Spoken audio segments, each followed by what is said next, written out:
All right, man. Welcome to Crow 777 Radio. This is episode 136. Today we're going to be talking about Spagyrics. By the way, Jason is with me to do this. Spagyrics is the alchemical art of making medicinal things out of plants. It was probably part of the forerunner of modern chemistry, and certainly, as far as I can tell, up into heavy use into the 1600s when standard chemistry, it is said, started to replace it. Episodes like this are hard to deliver, and I try to find a way to talk about things that doesn't slam a bunch of minds closed and have people just walk away. I try to figure out a way to deliver them so they'll at least consider them, and part of that is normally it's the more mainstream thinkers that I'm thinking about when I do an episode, but this one it's the other side that I'm concerned with because we're going to be challenging the layout of the zodiacal signs in the Zodiac, or what we've come to call the sky clock. And this has to do lock, stock, and barrel with the plants of our world because it can be shown undeniably that the plants in our world do the dance that is dictated by those heavenly bodies, so-called sun and moon. But anyhow, let's jump in with Jason Lingrid for episode 136 and talk about Spagyrics.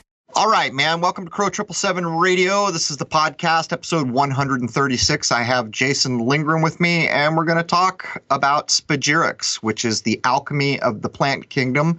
And quite possibly, once upon a time, this is how medicines were made straight from the carriers of life essence, which is the plant kingdom. Welcome, Jason. Good morning, Crow.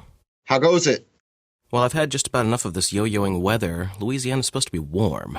Yeah, we've had a lot of rain, but it's not freezing, so I'm good, man. I'm not a big fan of the really, really cold, but it's been pretty warm so far. I think we had one dusting of snow. Anyhow, I don't think we have anything for the intro here, do you? No, I did do that one show with The Plain Truth with Travis, but he isn't ready to release yet. That's all going to be happening soon, but he's going to get you on as well, so we'll announce that when it comes about. Right. I've just been so damn busy lately, and I know he's been asking, so yeah, I've agreed. We'll do an hour or something like that. But as we jump in here, I'll let everybody know that I finally, after almost a year of trying, got access to a book that was printed in the 1600s, talk about before the modern edit, and that is a sky atlas. And that will be part of the basis for the first bullet point before we jump into Spagyrics here. It was a massive book, maybe close to 1.5 to 2 feet tall. And when you open it, each side of each leaf, big leaves, is the sky atlas from way back in the 1600s. When I got my hands on it, I immediately went to the sign of Scorpio and the zodiacal ring. And we'll get into that more in a minute. But it launched a massive thread in the forums of Crow 777 Radio for members, and we've been challenging a lot of things here, and it goes to show you we take so many things for granted, and when we come to scrutinize them, we're really finding that some things are really not the way we've been told they are. But anyhow, Jason. So before we get started on Spagyrics, or the alchemy of the plant kingdom, it should be recognized that for any of these old ideas to work at the level they are said to have worked at, the sky clock must be understood and integrated with the work in the same way a seed is not planted in winter, requiring instead, for the most part, planting in spring or warmer months. This understanding has led to the challenging of the current zodiacal divisions of the sky clock in the modern era. For many years, Crow has taken issue with the strange division of signs into months, knowing full well the modern Gregorian calendar is a construct likely geared to commerce. Things really began to fall apart when we proved the equinoxes do not resemble old accounts or modern ideas and announcements that this day or that one, or goodness knows which one, is actually an equinox. We prove that a day of equal day and night, or equinox, occurs wholly by location of the observer, showing outright the announcement of equinoxes is false in application and intention. This has led to challenging the zodiac signs. So here we will let Crow explain what has been shown about the one sign in the zodiac that is not a living thing. Libra, the scales. Right. So I guess Probably some heads are going to explode here. And what I'm saying is we're challenged this for good reason. We've proven that the Gregorian calendar is a construct. It has no reflection of nature, the true clock. In other words, when it's noon, the sun is its solar apex for the day. That's noon. It's always been noon. It will always be noon, but that is not what your clock tells you. Your clock randomly tells you it's noon whenever your clock tells you it's noon. And these things are likely created and geared so that people can go work for their whole lives and get into the commerce game that we've covered so much. But anyhow, as I got access to this book, I already had an idea that the sign of Libra was problematic. Libra, the scales, is one of these things that's not like the others, for one. It's the only thing that's not a living thing in the Zodiac. The idea of the Zodiac in many usages that you can read from antiquity or supposed antiquity is it's the sky's effect or relationship to living things, and it's made up of living things with the exception of Libra, which is a hunk of metal, a scale. But as I got my hands on this very old sky atlas, the first thing I did was open up to Scorpio. And sure enough, there was the Libra jammed in between Virgo and Scorpio. And there was another thing that I immediately noticed. If you look at any of the other like illustrations of the half man, half horse, or any of the things people have related to the sky, they're line drawings and they look like they have antiquity. When you look at the Libra scale on this very old map, which by the way is posted in the forum, all the images I took are posted in my forum at crow777radio.com. But when you look at the Libra, the whole drawing of it is different. It's like shaded and cross-hatched and not, you couldn't call it a line drawing at all. Completely different. Almost like it's saying, stare at me, I'm different, notice me. And I already was noticing Libra before I went in and got access to this very old book, and here's why. When you look at the size of the division of the zodiacal signs, they're not constant. And for a clock to work, the distance between 1 and 2 needs to be the same distance between 2 and 3, so on and so forth. This is not how the current zodiacal model works. So as I began to look at these ideas, it was very clear to me that Libra was jammed in between two signs. So I went and started taking apart by star names. And there are two stars in the current sign of Libra called Zubin el-Shanubi and Zubin el-Shamali. Lo and behold, I think it's Arabic. I don't remember now. Pretty sure it's Old Arabic. What these star names mean is the southern claw of the scorpion and the northern claw of the scorpion. And then as we began to challenge this and rip it apart, we removed Libra, gave the scorpion back his claws, which also in the ancient map, it looked like someone had jammed the scorpion's claws in. They were all stubby. And they were, because they should be going all the way out to the two stars I just mentioned in Libra. So when we did this, we found a few things. Suddenly, there are many ways you can measure the sky. Just let me put that out there. But one of the measurements, that brings Scorpio to roughly 45 degrees of sky, which matches roughly what Virgo is. So there it is. Two faces of the clock are now pretty close to equal. There's so much more that's going on in the forum. We're also challenging time, using stars to try to figure out, is a year, when we're told it's a year, has a year really passed? And what we're finding is that's not even correct. And for people who have followed, you know this all started with the equinoxes, when every fall or spring we wake up and the television says, hey, today's the equinox. Well, it's not. And we proved it. Not only did we prove it, we proved that it's wholly dependent on where the observer is, and we proved that there are actually places a few hundred miles apart where one place gets an equinox and another doesn't. So what I'm pointing out here is the zodiac was changed. There is no doubt in my mind. Where it goes from here, a little early to say, but it all started with the sign of Libra, and I guess I'll leave it there for now, Jason. Now, this is a work in progress, but it has very serious consequences, and I'd just like to point that out to everyone. So if anyone's interested to join in and help out with the research, this is going on every day in the forum at Crow 777 Radio.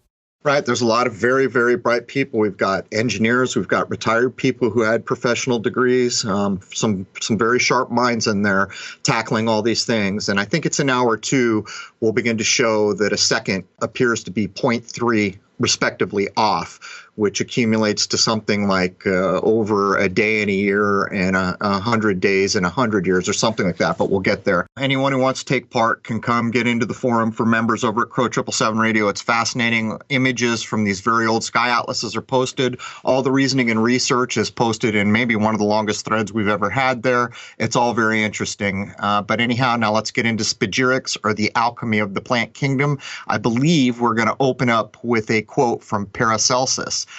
For anyone who's not aware, Paracelsus was one of the best-known Western alchemical minds, and his name is said to mean greater or equal to somebody named Celsus, who is another alchemist even in the dimmer recesses of time. So there's all that, Jason. Therefore, learn alchemium, otherwise known as spagyria, which teaches you to separate the false from the true. So, you read these old things and they seem kind of mystical and this, that, and the other thing. But I'll tell you what, I know something of Spagyrics, and this is not wrong, is what I would say. And what's cool about the time we live in is there are a lot of people who were degreed and trained in modern chemistry who are now becoming Spagyrists themselves. And with that modern combination, we're finally getting books and other things we can get our hands on, short of doing a YouTube search and getting maybe mostly what I see on YouTube is lesser forms. I'm not even sure I'd call it Spagyrics. It's something like Spagyrics, but go ahead, Jason. Spagyrics, or the word Spagyiria, is made from two Greek words, spoa, S-P-O-A, which means to draw out, to divide, and agiro, A-G-E-I-R-O, to gather, to bind, to join. It is said that these two concepts are the foundation of all alchemical work, hence the old saying, solve et coagula et habebis magisterum, which translates as dissolve and bind, and you will have magistry. So again, you hear that translation, dissolve and bind, and you will have magistry, and it seems like some mythical thing from the ages of yore, but it really does truly reflect some of what you see going on in Spagyrics, or the alchemy of plants. Though we will focus on the alchemy of the plant kingdom called Spagyrics, it is said that all alchemical works can be divided into three stages. 1. Separation. 2. Purification. 3. Cohobation, or the recombination called the chemical wedding. These are very old ideas, and probably, as I've said so many times, once upon a time, there was an era when plants made medicines, and the medicines were not designed to treat a symptom. They were literally designed to heal. And it was all in time with what part of the year you were in, down to the hour, down to the minute. And as we get in here in a minute, we'll make a comparison to maybe modern pharmaceuticals and how that type of so-called medicine is made. The alchemy of the plant kingdom, called Spagyrics, employs the above-listed three-stage process, as is true in all alchemy, in order to increase and unbind or release medicinal or curative powers held in plants which are known to be the carriers of life essence. One should keep in mind that many of the modern chemical-based so-called medicines are based on plants, but in the modern chemistry of pharmaceuticals, usually only the first stage of the described process is employed, the breaking apart. No purification and no recombination. And actually, to be fair about this, it's not just that they don't do the purification or the alchemical marriage or, the recombination, as it's called. They're dealing a lot of times in synthetics. In other words, they go out to a jungle somewhere, find a plant that's supposed to be medicinal, and then they synthesize it. So it's not the same thing at all. And we will mention this later, but keep in mind Dr. Emoto, who showed everyone the human intention could be embedded in liquid. So I would ask, what's the difference between a plant in nature creating some compound or some part of its being, and then someone with chemicals synthesizing what they call a molecular identical, replacement for that? Is there a difference? I would suggest, hell yes, there's a difference. As we get into the topic of Spagyrics, or alchemy of the plant kingdom, it needs to be stated outright that the making of gold has no relation to the true alchemist who would consider this practice as vulgar alchemy, missing the point entirely. The idea of true alchemy is that as you apply procedures to make, say, an elixir, you're learning how to apply the same procedures to yourself as a human being striving to lift or exalt yourself into a higher condition of being, not only in understanding, but in reality as well. So this echoes back to the quote from Paracelsus. This is the difference. So here you are literally in like a lab environment. In the modern era, you would have beakers and, alembics and all these things for distillation. So it would look a bit like a modern lab. But you see, you're not just concerned with what you're doing inside that alembic with plant material, or whether you're fermenting or whatever you're doing within your process. You're also learning how to substitute false from true. You're also learning how to take a thing made in nature and exalt it to its highest potential, and at the same time reflecting that back to yourself as a human being. If I explain that at all very well, Jason. For anyone interested in alchemy as a topic of study, which includes plant, animal, and mineral kingdoms, one of the big names you will come across is Paracelsus. He is said to have lived from 1493 until 1541 and has been responsible for amazing medicines, among other things. His real name is said to be Theophrastus Bombastus von Hohenheim, and his alchemy name Paracelsus is said to mean equal to or greater than Celsus, which alludes to another alchemist thought of as great in a dimmer recess of time. Let's warn that his writings are tough for modern minds, though. Many of the books seem to assume a certain level of understanding, but it is also stated that constant study of the writings will illuminate. A modern book that was used for much of this episode to ensure accuracy is called Spagyrics, and it is authored by Manfred Junius.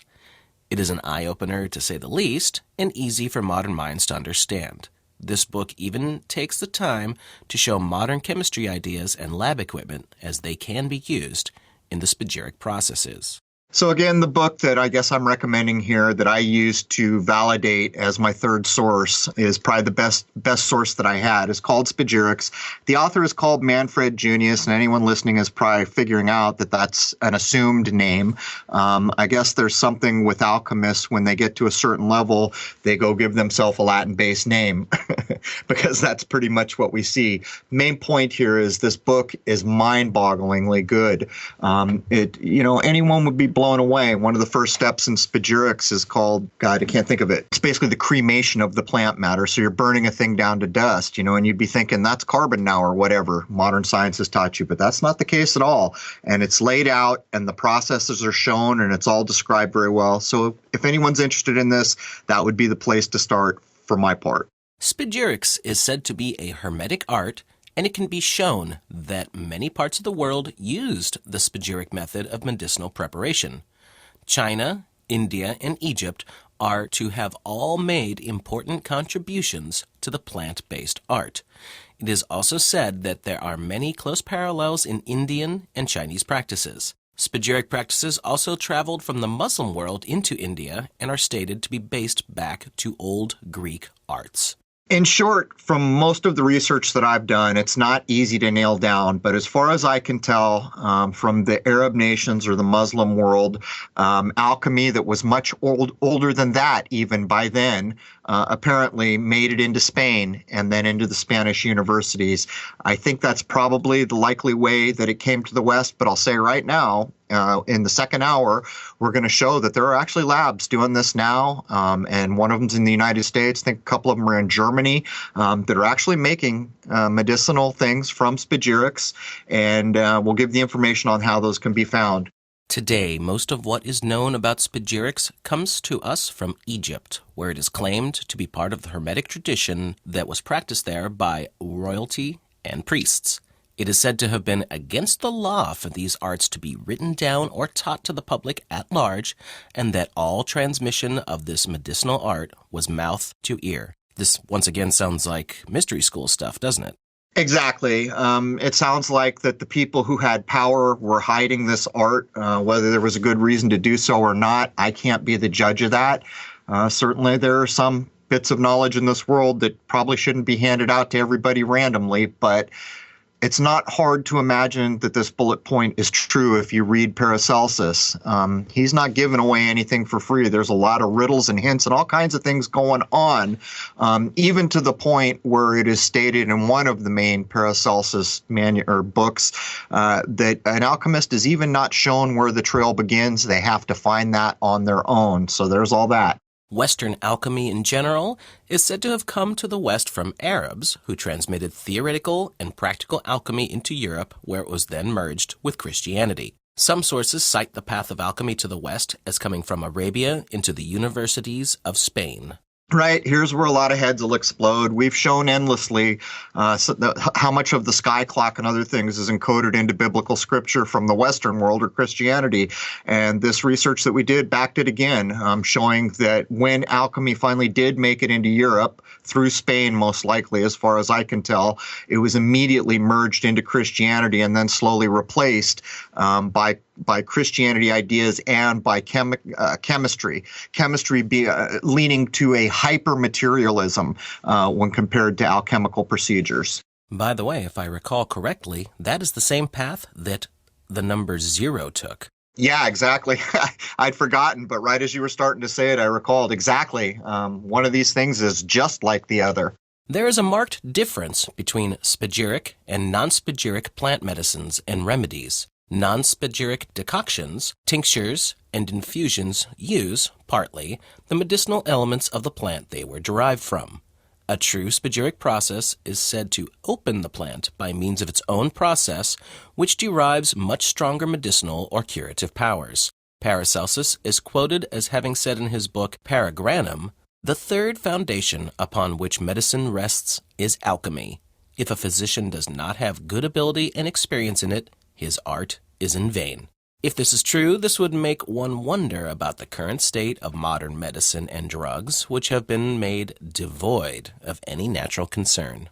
So one of the big issues we're going to face when we do an episode like this is most people coming to listen are going to have a preconceived idea of what alchemy is. So maybe I can frame it like this. When we're talking about alchemy in this way, we're talking about people who didn't have a 7-Eleven back in the day to go pick up anything, and they were using nature to make everything.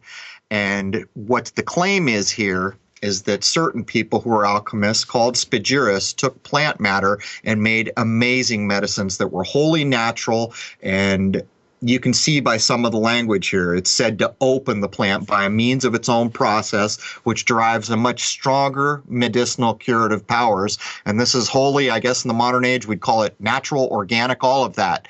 No man-made things being introduced here, even to the point when they need alcohol, they derive it from the plant. And I'm pretty sure few people listening would understand that from the spagyric standpoint, the spirit of every plant in this world is ethyl alcohol, which should give you some insight when you walk into your liquor store why every bottle of hard ethyl alcohol says spirits on it. That goes back to alchemy.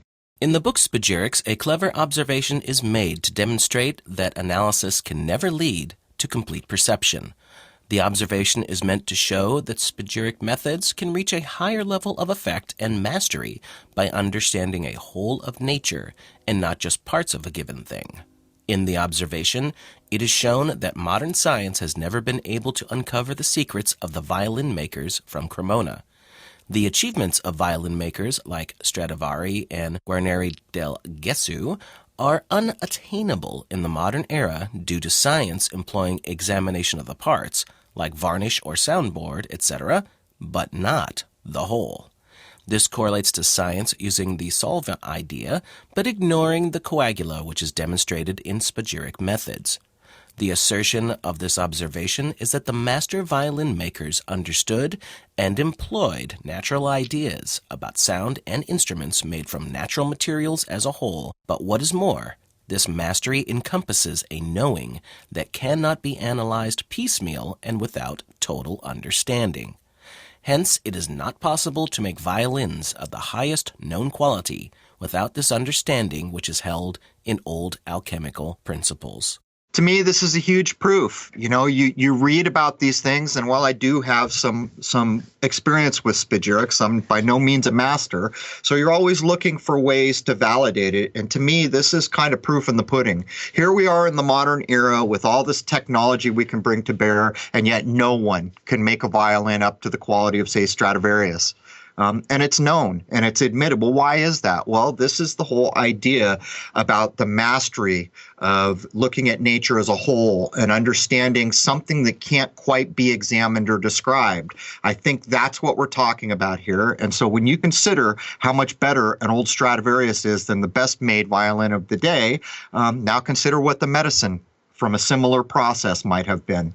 This also makes me wonder if some of the early guitar builders, the ones that were doing this by hand, also had something in mind that just isn't being replicated by modern machinists. For instance, people always talk about how amazing the old Stratocasters and Telecasters and Les Pauls were, but there's just something missing in today's world.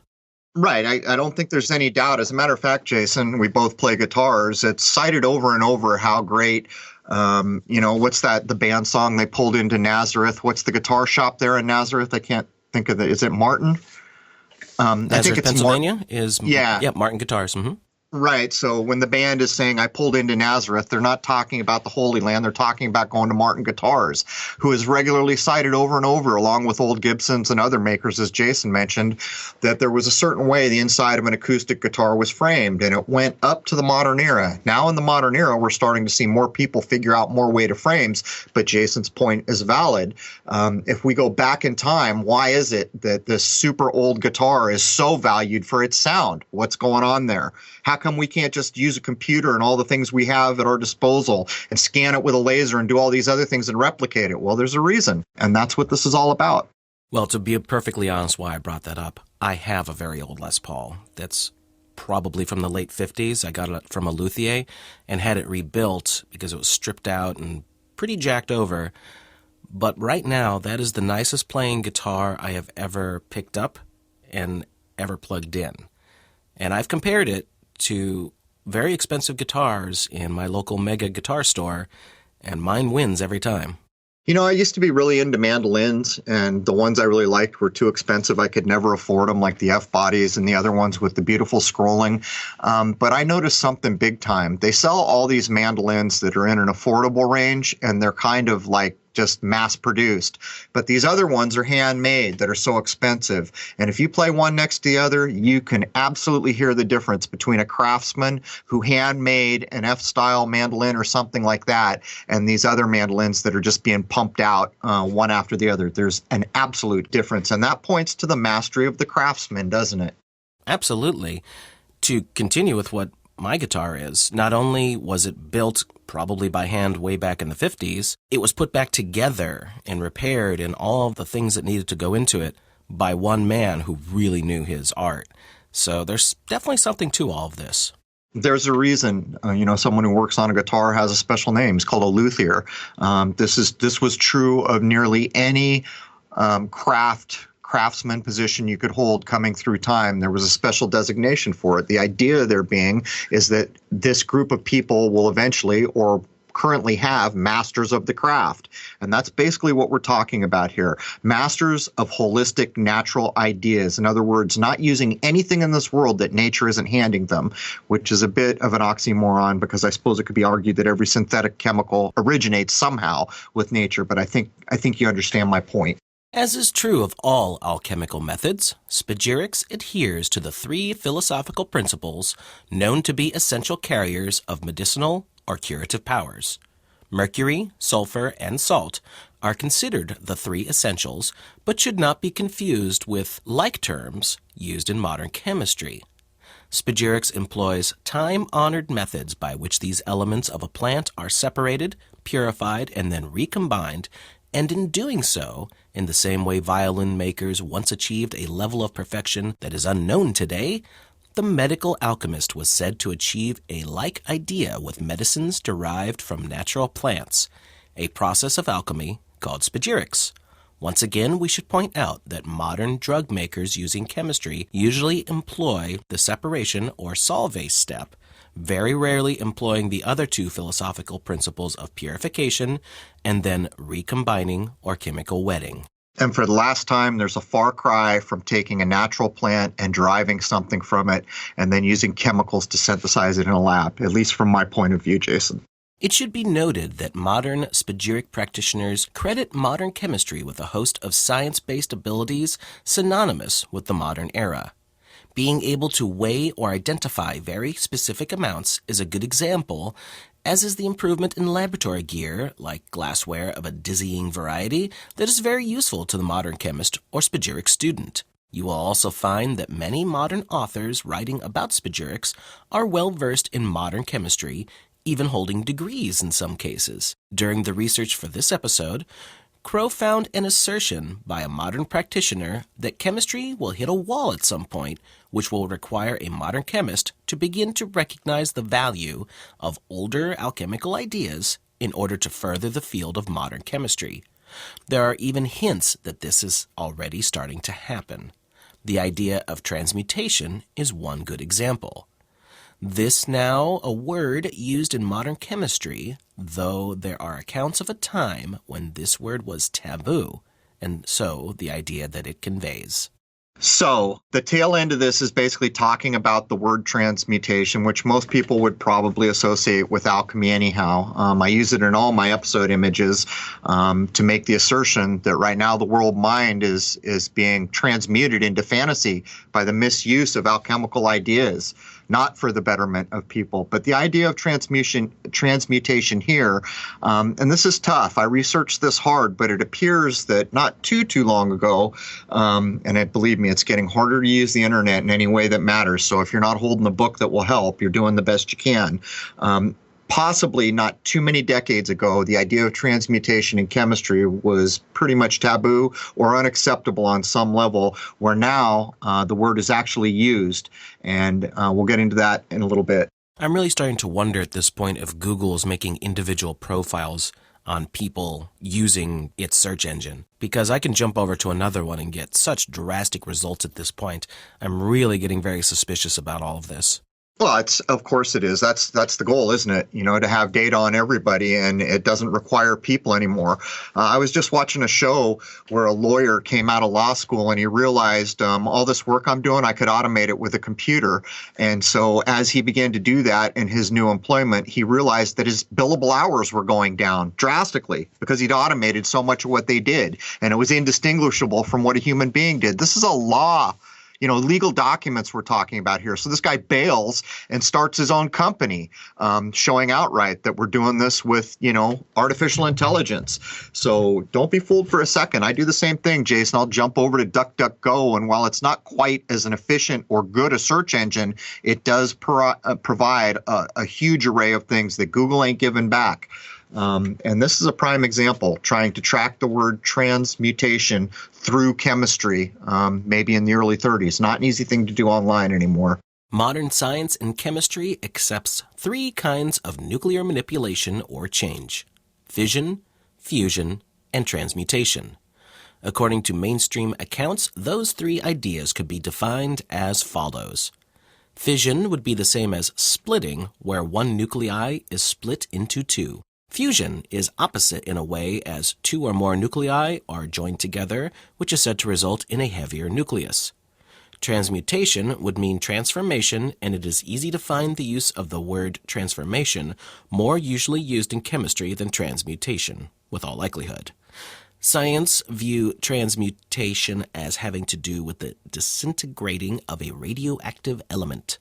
Science also states that any element can be more radioactive by bombarding it with alpha particles or neutrons. The stated outcome of this is the creation of a radioactive isotope. An alchemical view of transmutation states it is identical with all transformations of elements. So just to be perfectly blunt, the idea of an element in alchemy is wholly a different and more reasonable thing from my point of view, common sense, than what chemistry currently accepts. And what you will notice here is the idea of transmutation was all tied up in radioactive things. How much work have Jason and I done on nuclear bombs? Hint, hint, hint, just saying here. Accepting the scientific meaning of transmutation led to a huge split in the way science views the transmutation idea as compared to alchemists. For science, the definition of an element is, one of many possible descriptions, an element is a substance that is made entirely from one type of atom. For example, the element hydrogen is made from atoms containing a single proton and a single electron. All isotopes of a particular element have the same number of protons, but have a different number of neutrons. An element cannot be divided by chemical means. Here's the big division between what I consider the old common sense ways based in nature and the new complex science ways. This is about change, isn't it? You're going to state an element is an element, and one of the ultimate statements made, and believe me, when you look up what makes an element, you'll get a lot of versions to choose from. An element cannot be divided by chemical means. That pretty means it's like it's in stasis, right? It's unchanging. Well, alchemy views the world in the same way I do. There's one thing that we know for certain about this world, and it's change. And it does not matter if you are a hunk of lead, a rock, a leaf, or a cloud. Every one of those things is going to dissolve into something else. It's just a matter of time. For the cloud, it'll be quickly. For the lump of lead, much longer. But they are not static by any means. And that's my problem with the idea being put here forward about what an element is, which I don't accept from the modern point of view. And by the way, the older point of view is not really even in the same ballpark when you're talking about elements. It's more of a philosophical idea. But go ahead, Jason. The older alchemical idea of transmutation is more like a state of being, as alchemy, as well as Crow, do not recognize any stability in material found in nature. In the natural world, the one undeniable constant is change, and this may well be the underlying principle by which Crow conducts his life. This idea can be used to show the illusion of 3D existence. Logically, we can work out that only a thing with permanence could be truly regarded as having actual existence in reality. Here is where change shows the way. We can also logically work out that a rock and a cloud will undergo the very same change, and while the cloud will dissolve quickly, the rock will do the same over a longer period of time, showing them both to be mere illusions. This mindset is far away from any modern science idea with regard to transmutation and elements. It's night and day, to be blunt about it. What modern science is, and it's become a bit of a religion, but setting that aside, what modern science is hypermaterialism.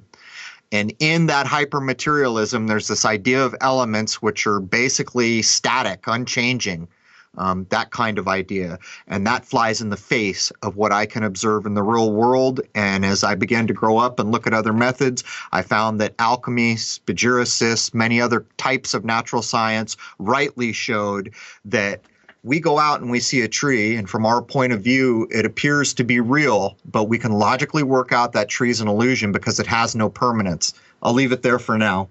It is important to note that transmutation is a scientifically proven fact. Unfortunately, this will lead to a discussion on hydrogen by way of the Big Bang, which is provable nonsense and violates the laws of thermodynamics. Let us just say that science has one view of transmutation and alchemy another. Do we need to talk about which idea makes common sense and which idea seems almost religion-bound?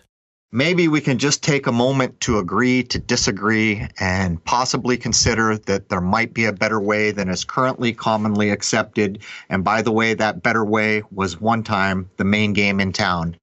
Getting back to Spagyrics, it is good to understand some basic ideas which, as fate would have it, match verbatim the current push in our world for organic, naturally made foods. The preparation of spagyric remedies require that only healthy medicinal plants are used. They must be grown without chemical fertilizers or any chemicals at all.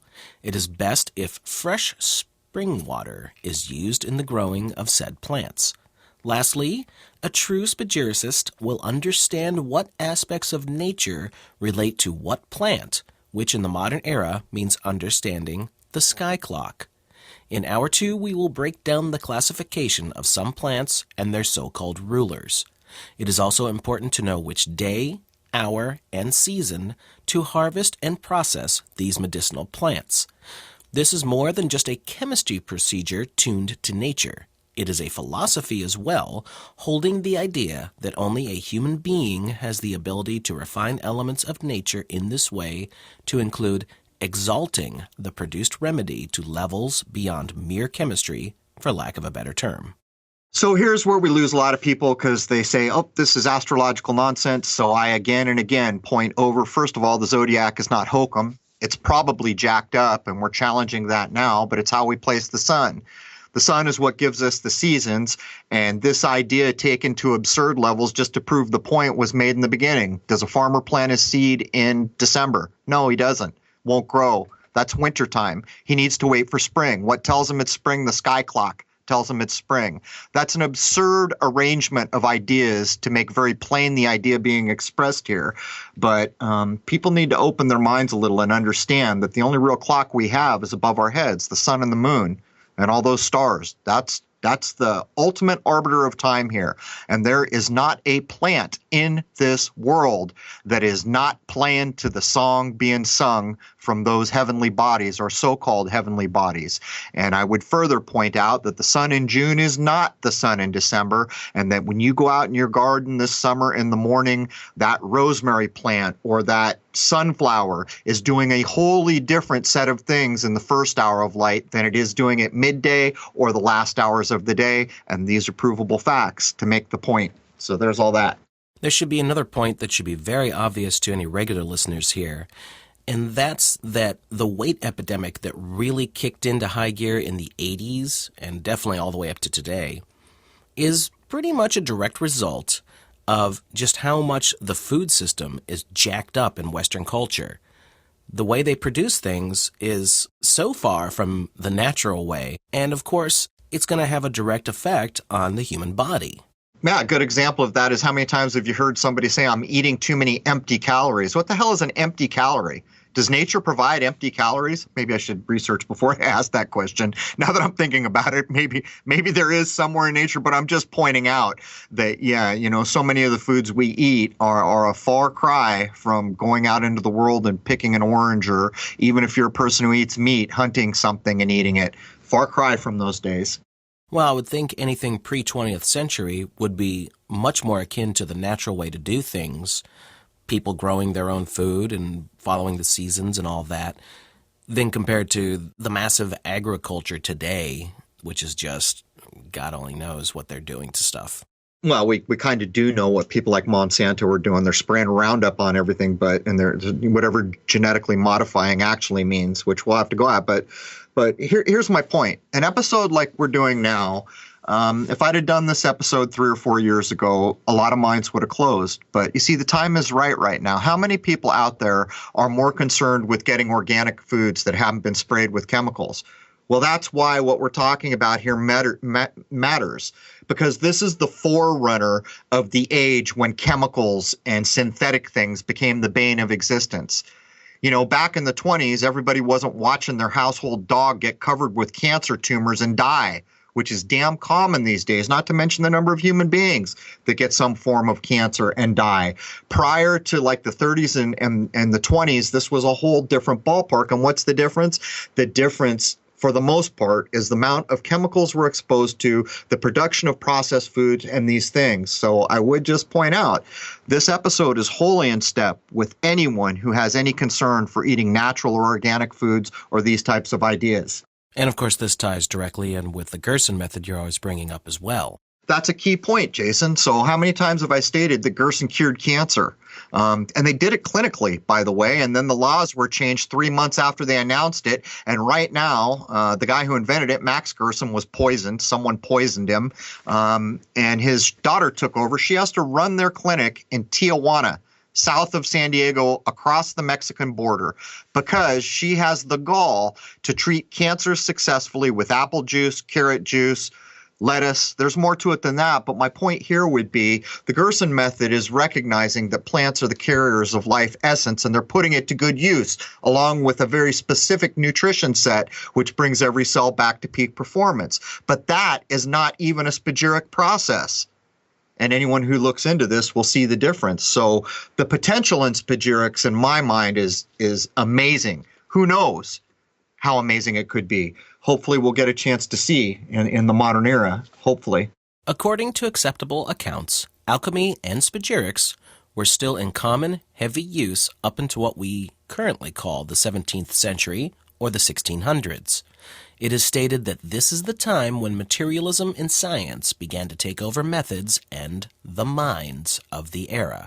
This is also the era in which chemistry emerged with the idea that static, unchanging elements that could not be chemically divided are the basis of our world. The key here is the recognition of materialism, which science is and has become all the more so in the modern age, almost to a religious fervor. We generally call this scientism.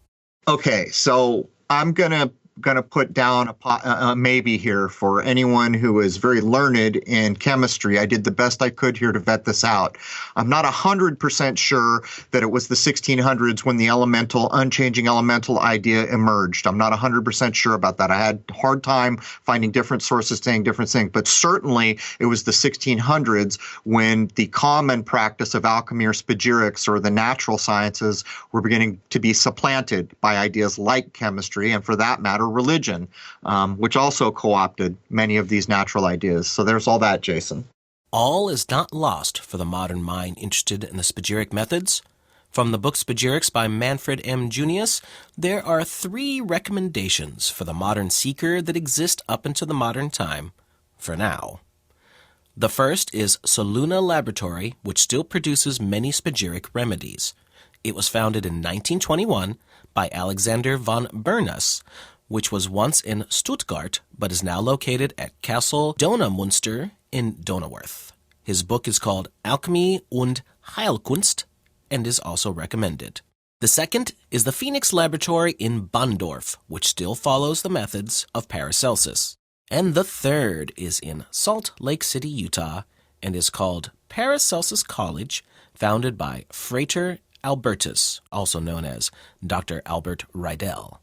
The current college, issued from the Paracelsus Research Society and the aforementioned founder, is considered one of the best respected alchemists in our time.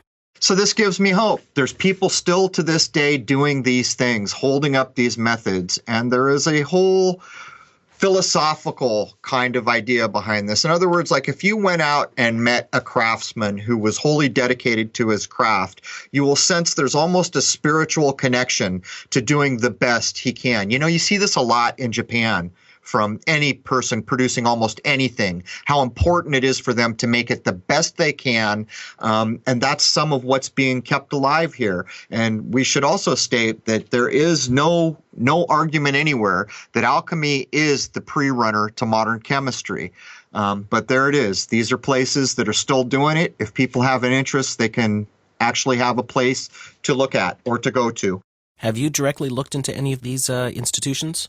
I've checked out the Salt Lake City like 3 times now. I've meant to do a reach out and see what kind of books and writings and other things I might get at. And I was also thinking about asking, can just anyone attend these types of ideas? But you know me, Jason, I'm always slammed to the wall, and it's probably sitting on a note card in front of me 100 deep. As we get into some basic philosophical ideas held within alchemy and spagyrics, let's quote a 16th century engraving with an inscription in Latin that instructs the seeker thusly: pray, read, read, read, read. Once again, work, and you will find. There is more to the human condition and the art of alchemy than meets the eye or the modern mind. The modern idea of praying is very tied to religious ideas of the modern age, so consider what is being worked with and what is being sought after.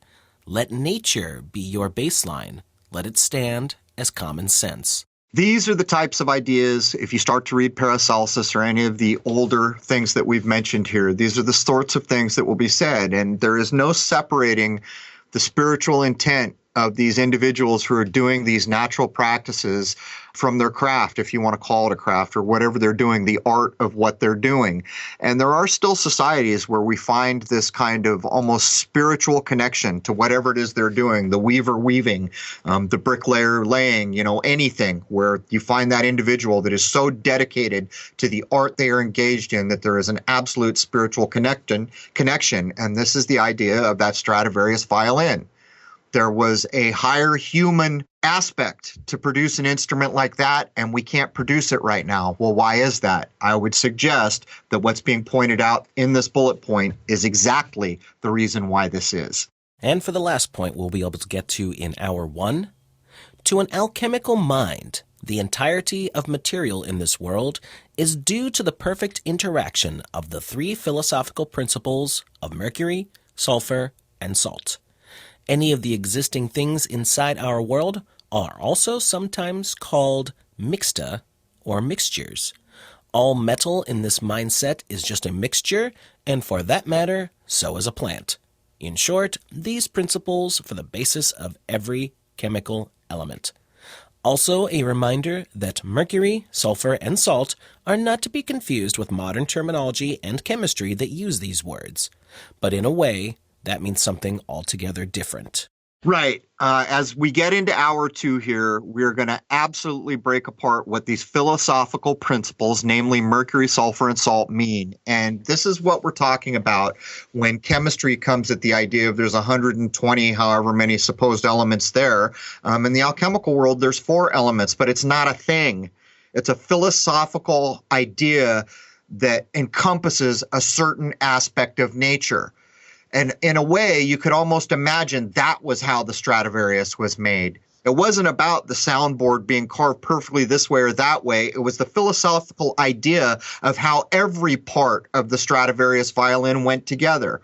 But in hour 2, it's mind-bending when you start to get into the depth of natural science knowledge that is wrapped up in these 3 philosophical principles. Anyhow, that brings episode 136, hour 1, to a close. We hope that you'll come and see us all over at Crow 777 Radio for the second hour, where we can talk about anything in the free speech zone, and it costs about a cup of coffee per month. And by the way, in joining, you are supporting the cost to run that free speech zone. Anyhow, there it is. Hope to see you all over at Crow777Radio.com. Cheers.